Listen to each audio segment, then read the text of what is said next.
Donald Trump को जो चाहिए था वो अब मिल रहा है। अमेरिका और यूक्रेन के बीच रेयर अर्थ मिनरल्स की डील अब फाइनल होने लगी है। ट्रंप सरकार ने $500 बिलियन के मिनरल्स का कंट्रोल मांगा था।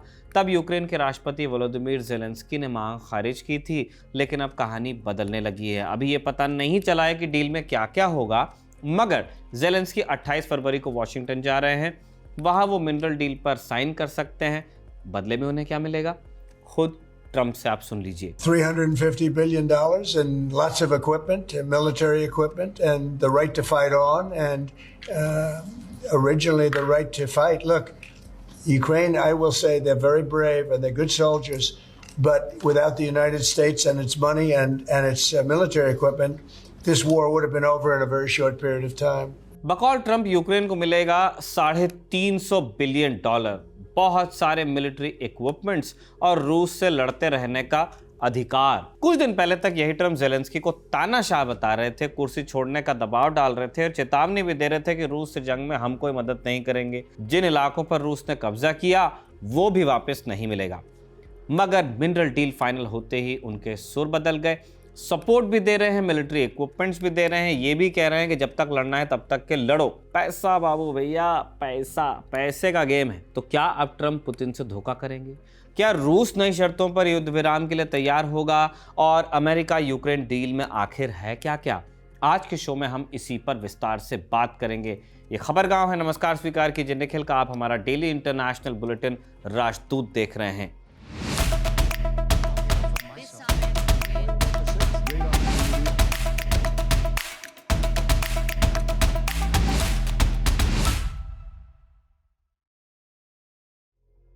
आज बात यूक्रेन मिनरल डील की। यूक्रेन यूरोप महाद्वीप का सबसे बड़ा देश है तो रूस वैसे सबसे बड़ा, लेकिन उसका ज्यादातर हिस्सा पड़ता है एशिया में।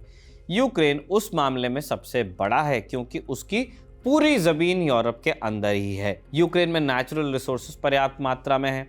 यूक्रेन का दावा है कि वो ग्राफाइट और लिथियम के मामले में यूरोप में पहले नंबर पर है।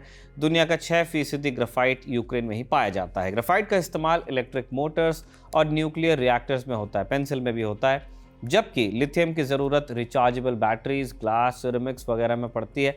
इनके बिना फ़ोन, लैपटॉप वगैरह बनाने में मुश्किल आ सकती है। इलेक्ट्रिक कार्स भी। Elon Musk. न्यूयॉर्क टाइम्स की रिपोर्ट के मुताबिक जंग शुरू होने से पहले यूक्रेन ने एलन मस्क को लिथियम की खदानों में निवेश का ऑफर दिया भी था। बात लेकिन आगे बढ़ी नहीं। अब तो कई खदानें रूस के कब्जे में भी चली गईं। यूक्रेन का यह भी कहना है कि वो अगले 25 सालों तक अमेरिका और यूरोप को टाइटेनियम की डिमांड भी पूरी कर सकता है। टाइटेनियम का इस्तेमाल एरोस्पेस में होता है, मेडिकल और डेंटल इक्विपमेंट्स बनाने में भी होता है। यूक्रेन के पास यूरोप में सबसे ज़्यादा यूरेनियम भी है। यूरेनियम आप जानते ही हैं, न्यूक्लियर पावर प्लांट्स और परमाणु हथियारों वगैरह में लग जाता है। इन सब के अलावा रेयर अर्थ मिनरल्स का भी बड़ा भंडार यूक्रेन में है। रेयर अर्थ मिनरल्स 17 दुर्लभ एलिमेंट्स के ग्रुप को कहते हैं। इनका इस्तेमाल हथियारों, फाइटर जेट्स, इलेक्ट्रिक कार्स वगैरह में होता है। अभी चीन इनका सबसे बड़ा प्रोड्यूसर और प्रोसेसर है। सिर्फ खदान से खोद के निकालने से नहीं होता है, लंबी टेक्निकल और जटिल प्रोसेसिंग करनी पड़ती है। इंटरनेशनल एनर्जी एजेंसी के मुताबिक 60% प्रोडक्शन और 90% प्रोसेसिंग चीन ही करता है अकेले। यूएस भी रेयर अर्थ मिनरल्स के लिए काफ़ी हद तक चीन पर ही निर्भर है। 2020 से 23 के बीच अमेरिका ने अपनी ज़रूरत का 70% रेयर अर्थ मिनरल चीन से मंगाया, लेकिन 2024 में दोनों देशों के बीच ट्रेड वॉर बढ़ गया। यूएस ने चीन को हाई एंड सेमीकंडक्टर चिप्स के निर्यात पर बैन लगा दिया, जिसके बाद चीन ने इन मिनरल्स का यूएस एक्सपोर्ट रोका। आने वाले दिनों में ट्रेड वॉर तेज़ी होने की संभावना है, इसलिए अमेरिका अपनी डिपेंडेंसी को कम करना चाहता है, स्पेशली चीन पर। इसमें यूक्रेन बड़ा मददगार बन सकता है और इसी वजह से ट्रंप की नज़र उनके मिनरल्स पर ही है। 12 फरवरी को ट्रंप ने अपने वित्त मंत्री स्कॉट बेसेंट को कीव भेजा था। उनके हाथ में एक ड्राफ्ट प्रपोजल भी था। जैसे ही प्रपोजल ज़ेलेंस्की को दिखाया, ज़ेलेंस्की के होश उड़ गए। इसमें अमेरिका ने यूक्रेन को अपने आधे नेचुरल रिसोर्सेज का कंट्रोल सौंपने के लिए कहा था। इन रिसोर्सेज से होने वाली कमाई भी यूएस को मिलती। बदले में अमेरिका ने खदानों की सुरक्षा के लिए अपने फौजी तक उतारने का ऑफर दिया था। एनबीसी न्यूज़ की रिपोर्ट के मुताबिक ज़ेलेंस्की ने प्रपोजल पर साइन करने से मना कर दिया। कहा कि पहले वेल विशर्स को दिखाऊंगा तभी आगे की बात कर पाऊंगा। ऑफर लेटर्स को लेकर यही कहा जाता है। इधर ज़ेलेंस्की ने प्रपोजल अटकाया, उधर डोनाल्ड ट्रंप ने पुतिन को फोन मिलाया। उनकी बातचीत अप्रत्याशित थी। अप्रत्याशित क्यों? क्योंकि पिछली फरवरी यानी कि 2022 के बाद किसी अमेरिकी राष्ट्रपति ने पुतिन से बात ही नहीं की थी जब हमला किया था पुतिन ने यूक्रेन पर। ट्रंप ने परंपरा को तोड़ा, पुतिन से कहा कि हम यूक्रेन जंग को लेकर नेगोशिएट करना चाहते हैं। फिर 18 फरवरी को ट्रंप और पुतिन की टीम सऊदी अरब के रियाद में इकट्ठा हुई। इसमें यूक्रेन पीस डील पर चर्चा होनी थी, लेकिन वहां तो ना यूक्रेन को बुलाया गया और ना ही यूरोप के देशों को, जबकि दोनों पार्टीज रूस के डायरेक्ट थ्रेट का सामना कर रही हैं। यूक्रेन और यूरोप दोनों ने इस पर चिंता जताई। यूरोप के देशों ने अपनी अलग समिट बुलाई, वहाँ उन्होंने पोस्ट वॉर यूक्रेन और अपनी सिक्योरिटी गारंटी को लेकर चर्चा की, लेकिन उनके बीच कोई सहमति बन ही नहीं पाई। यूक्रेन ने भी रियाद टॉक्स को खारिज कर दिया था। जेलेंस्की ने कहा कि हमारी पीठ पीछे होने वाले डील को हम स्वीकार करेंगे नहीं। उन्होंने अमेरिका के प्रपोजल पर कह दिया था कि यूक्रेन बिकाऊ नहीं। एक तरफ जेलेंस्की अमेरिका की डिमांड के सामने झुकने से मना कर रहे थे। नज़ारा 14 फरवरी को भी दिखा। रियाद टॉक्स के पहले जर्मनी के म्यूनिख में सिक्योरिटी कॉन्फ्रेंस आयोजित हुई, उसके लिए जेलेंस्की गए थे। यूएस की तरफ से उपराष्ट्रपति जेडी वांस और विदेश मंत्री मार्को रूबियो भी आए थे। मेन कॉन्फ्रेंस से उनकी बायलैटरल मीटिंग भी हुई। इसकी कोई डिटेल बाहर नहीं आई, लेकिन बाद में जेलेंस्की ने हिंट किया कि वो मिनरल डील पर विचार कर सकते हैं, क्योंकि जेलेंस्की खुद मान रहे थे कि यूएस सपोर्ट के बिना यूक्रेन का सर्वाइव करना मुश्किल है और अमेरिका बिना पैसा लिए और सपोर्ट नहीं देगा। फिर रियाद टॉक्स खत्म हुई तो आगे के लिए नेगोशिएशन का रास्ता साफ हुआ, लेकिन अमेरिका और यूक्रेन सेम पेज पर आ नहीं पा रहे थे। जेलेंस्की ने कह दिया कि ट्रंप रूस के गढ़े झूठ में जी रहे हैं। इस पर ट्रंप भड़के, जेलेंस्की को तानाशाह कहा उन्होंने और कुर्सी से उतरने को कह दिया। यहां लग रहा था कुछ वक्त के लिए कि बात बिगड़ रही है। अब यूक्रेन को नए साथी की तरफ देखना पड़ेगा। 23 फरवरी को जेलेंस्की ने कीव में कहा कि $500 बिलियन वाला प्रपोजल ऑफ द टेबल है, लेकिन वो नेगोशिएट कर सकेंगे। फिर 24 फरवरी को अमेरिका ने यूएन जनरल असेंबली में लीग से हटकर यूक्रेन के प्रस्ताव का विरोध कर दिया। 3 बरस में पहली बार अमेरिका ने यूएन में रूस की लाइन पर वोटिंग कर दी, उसके पक्ष में। अमेरिका सबसे बड़े सहयोगी से बदलकर सबसे बड़े दुश्मन में बदलता जा रहा था। ट्रंप पर इल्जाम लगे कि वो पुतिन की कठपुतली बन गए, रूस के इशारों पर नाच भी रहे हैं। कई लोगों ने ध्यान दिलाया कि ट्रंप की नज़र लेकिन बिजनेस पर है, उन्हें डिप्लोमेसी या फॉरेन रिलेशन से ज़्यादा प्रॉफिट की चिंता है और इसके लिए वो किसी को भी दरकिनार कर सकते हैं। यही देखने को मिला। 25 फरवरी को लेकिन अमेरिकी मीडिया में खबर चली कि जेलेंस्की मिनरल डील के लिए तैयार हैं, अब बहुत जल्द वॉशिंगटन आकर डील पर साइन कर सकते हैं। थोड़ी देर बाद प्रेसिडेंट ट्रंप ने इसकी पुष्टि भी कर दी। क्या है इस नई डील में? अभी तक पूरी जानकारी तो बाहर नहीं आई, तो हमारे पास भी नहीं है। वेस्टर्न मीडिया रिपोर्ट्स में इसके कुछ अंश हैं। रॉयटर्स के मुताबिक अमेरिका और यूक्रेन एक रिकंस्ट्रक्शन इन्वेस्टमेंट फंड बनाएंगे। इस फंड में यूक्रेन के नेचुरल रिसोर्सेज से होने वाली कमाई जमा होगी। यूक्रेन ऑपरेटिंग कॉस्ट निकालकर 50% रेवेन्यू इस फंड में देगा। ये तब तक चलता रहेगा जब तक फंड $500 बिलियन का ना हो जाए। और ये कितना है आप अंदाज़ा लगाइए, पाकिस्तान की टोटल जीडीपी से ज़्यादा है। पुराने एग्रीमेंट में अमेरिका ने $500 बिलियन के नेचुरल रिसोर्सेज का फुल कंट्रोल मांगा था। पहले अमेरिका पूरे फंड को कंट्रोल चाहता था। नए ड्राफ्ट में ये डिमांड हटाई गई। हालांकि फंड में अमेरिका की हिस्सेदारी और यूक्रेन की सिक्योरिटी गारंटी को लेकर कुछ भी स्पष्ट नहीं है। पुराने ड्राफ्ट में एक क्लॉज ये भी था कि यूक्रेन को अमेरिका से मिलने वाली मदद के बदले 2 गुनी रकम देनी होगी। नए ड्राफ्ट में इसे भी हटाया गया है, थोड़ी अनरीजनेबल भी थी।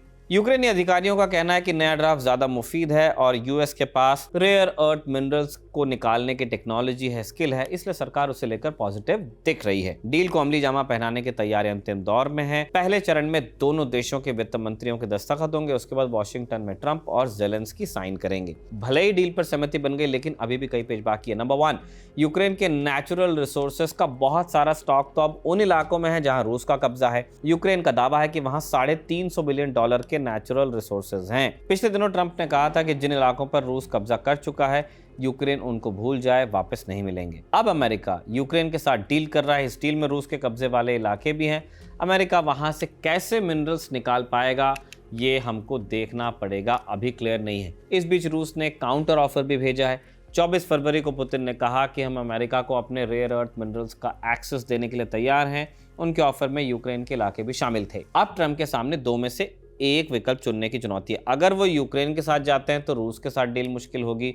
रूस भी धोखे की तरह देखेगा इसे। अगर रूस का ऑफर एक्सेप्ट करते हैं तो उन पर यूक्रेन और यूरोप को धोखा देने का आरोप लगेगा। दूसरा पॉइंट, नए एग्रीमेंट में यूक्रेन की सिक्योरिटी गारंटी को लेकर क्लैरिटी नहीं है। ट्रंप ने कहा कि हम यूक्रेन को $300 बिलियन से ज्यादा मदद दे चुके हैं और जब तक रूस के साथ पीस डील नहीं हो जाती तब तक हम हेल्प करते रहेंगे, लेकिन उन्होंने क्लियर नहीं किया कि वो यूक्रेन की कब तक और किस तरह की मदद करने वाले हैं और पीस डील में यूक्रेन की शर्तों का कितना ध्यान रखा जाएगा। सबसे इंपॉर्टेंट बात यह कि यूक्रेन चाहता है कि उसको रूस के कब्जे में गए इलाके वापस किए जाएं और रूस दोबारा हमला ना करे, ऐसी गारंटी भी मिले। यूक्रेन ने कहा है कि इसके बिना डील नहीं हो पाएगी तो नहीं हो पाएगी। रूस इन दोनों शर्तों से तो इनकार कर रहा है। उसने पोस्ट वॉर यूक्रेन में पीस कीपिंग फोर्स पर भी आपत्ति जताई है, जबकि ट्रंप कह रहे हैं कि उनको लोग कोई दिक्कत नहीं है, इसलिए रूस के साथ पीस डील की संभावना खटाई में पड़ती नजर आ रही है। तीसरा बिंदु और है, डोनाल्ड ट्रंप कहते हैं कि वो यूक्रेन से अमेरिकी टैक्स पेयर का पैसा वापस ला रहे हैं। जब अमेरिका ने यूक्रेन को मिलिट्री सपोर्ट भेजना शुरू किया था तब वापस चुकाने की बात नहीं थी, मगर ट्रंप नया इक्वेशन बनाने में व्यस्त हैं। इसी वजह से अमेरिका के सहयोगियों में खलबली। उन्हें डर है कि पता नहीं ट्रंप कब किस चीज के बदले पैसा मांग लेंगे। इसके चलते अमेरिका की छवि सिक्योरिटी गारंटर की जगह कॉन्ट्रैक्टर वाली बनती जा रही है। ये एक किस्म से वैसा ही है कि आप प्रोटेक्शन मनी चार्ज कर रहे हैं, पैसा दो और दादा से सिक्योरिटी लो। यूक्रेन के पास संसाधनों का सीमित स्टॉक है, पैसे तो उसके पास वैसे भी नहीं, वो अमेरिका और यूरोप से मिलने वाली मदद पर ही निर्भर है। जब यूक्रेन के पास रिसोर्सेज भी खत्म हो जाएंगे और फिर भी अमेरिका का पेट नहीं भरा तो क्या होगा, ये भी यूक्रेन के लिए चिंता का विषय है कि अभी तो ये सब यूरेनियम कोयला निकाल के दे रहे हैं, जब नहीं होगा तब जब पैसा मांगेगा ये आदमी क्या करेंगे। यूक्रेन पीस डील के बारे में हम राजदूत में लगातार आपसे बात कर रहे हैं। विस्तार से जानने की इच्छा है तो डिस्क्रिप्शन में लिंक्स हैं, आप जाकर के दूसरे एपिसोड्स भी देखिएगा। अमेरिका से 2 अपडेट्स और हैं। पहला कि डोनाल्ड ट्रंप ने 43 करोड़ रुपए का गोल्ड कार्ड लॉन्च किया है। इस पैसे में अमेरिका का ग्रीन कार्ड खरीदा जा सकता है। तो अब अमेरिका भी उसी तरह का देश बन गया है जहां पे नागरिकता लोग खरीद लिया करते हैं। जब कांड करते हैं तो वहां जाके सिटीजनशिप ले लेते हैं। किस किस ने की है, कहां कहां रुका हुआ है, कमेंट पे लिखिएगा। ग्रीन कार्ड मिलने के बाद अमेरिका की नागरिकता का रास्ता आसान हो जाता है। ट्रंप ने कहा कि इससे अमीर लोग अमेरिका आएंगे और उनका निवेश भी करेंगे, इससे ट्रेड डेफिसिट कम करने में मदद मिलेगी। दूसरा किस्सा एलन मस्क से जुड़ा है। कनाडा में मस्क की नागरिकता छीनने के लिए पिटीशन लगी हुई है। लगभग 3 लाख लोग इस पर दस्तखत कर चुके हैं। मस्क पर कनाडा की संप्रभुता को नुकसान पहुंचाने का इल्जाम लगा है। दक्षिण अफ्रीका से माइग्रेट करने के बाद मस्क का परिवार कनाडा गया था। मां उनकी कनाडा में ही पैदा हुई थी।